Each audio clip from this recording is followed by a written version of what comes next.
Good evening, ladies and gentlemen, and welcome to Haiti's most important weekly news.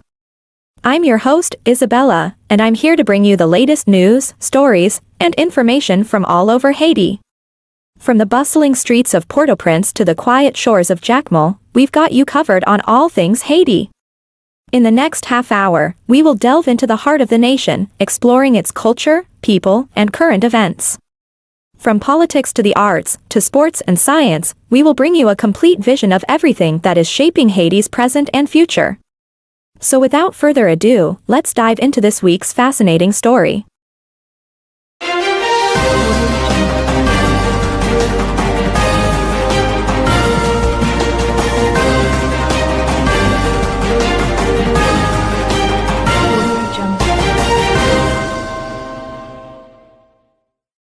The African country has volunteered to send forces to Haiti as its security crisis spirals out of control. But the plan is facing pushback. Every day, Valina Elise Charlier drives past barricaded neighborhoods and frequently sees dead bodies lying on the street, she said, a result of score settling between gangs and vigilantes in Haiti's capital. After dusk, she never leaves home for fear of being killed or kidnapped. When her 8-year-old daughter got appendicitis one evening, Ms. Charlier said, the family waited until morning to get her medical care since driving to a hospital was out of the question.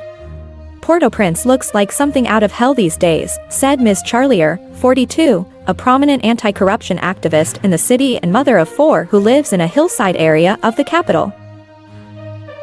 As gangs were seizing control of one part of Haiti's capital after another, the country's fragile government issued a plea nearly 12 months ago for foreign troops to step in and assert order in the crisis-racked Caribbean nation.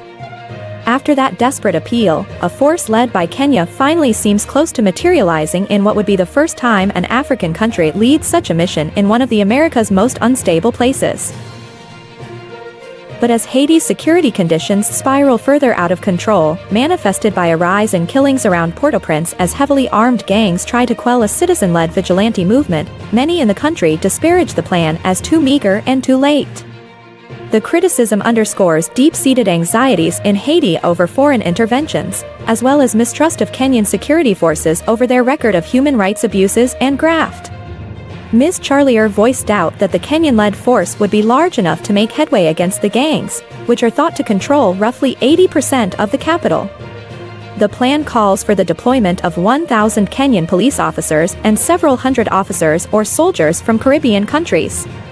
Fighting the gangs will require going into shanty towns, hillsides, terrain that you need to know very well, said Ms. Charlier. She said that money going to an outside force would be better spent on strengthening Haiti's own depleted police forces. Before the Kenyan force even secures the approval it needs from the United Nations Security Council for the mission, the scale of Haiti's crisis is raising doubts about what the Kenyans can accomplish. The plan for a force of fewer than 1,500 compares to a 1994 intervention force led by the United States of 21,000 and another force, led by Brazil about a decade later, that numbered 13,000 at its peak.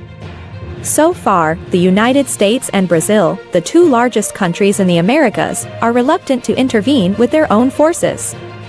That wariness reflects doubts over large deployments 2 years after the U.S. withdrawal from Afghanistan and the fatigue that many governments in the hemisphere have about the nearly perpetual crises in Haiti, especially after the assassination of President Jovenel Moïse in 2021 created a power vacuum in the already volatile nation.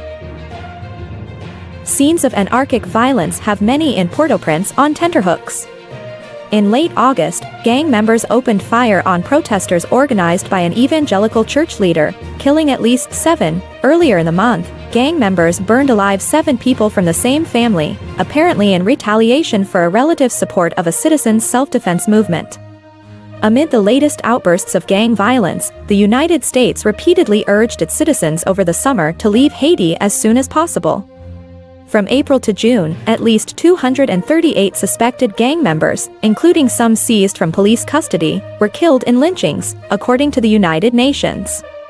Some were stoned, mutilated or burned alive. Thank you for watching. Our mission is to keep you updated on Haiti's latest news. This video is sponsored by Invex Corpap. Don't forget to subscribe and give us a thumbs up to support our work. Stay informed with us. Sponsor by nvexcorp.com and byhaitian.com. We will encourage everyone to download the NVexcorp app for more community benefit.